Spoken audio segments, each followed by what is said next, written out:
বাংলাদেশে জামাতে ইসলামী, বাংলাদেশে জামাতে ইসলামী, বাংলাদেশে জামাতে ইসলামী, বাংলাদেশে জামাতে ইসলামী।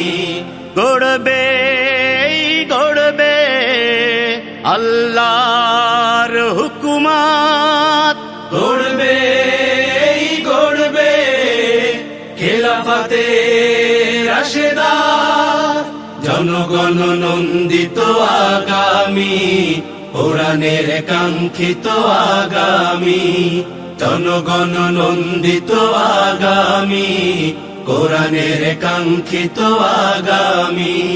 বাংলাদেশে জামাতে ইসলামী, বাংলাদেশে জামাতে ইসলামী, বাংলাদেশে জামাতে ইসলামী, বাংলাদেশে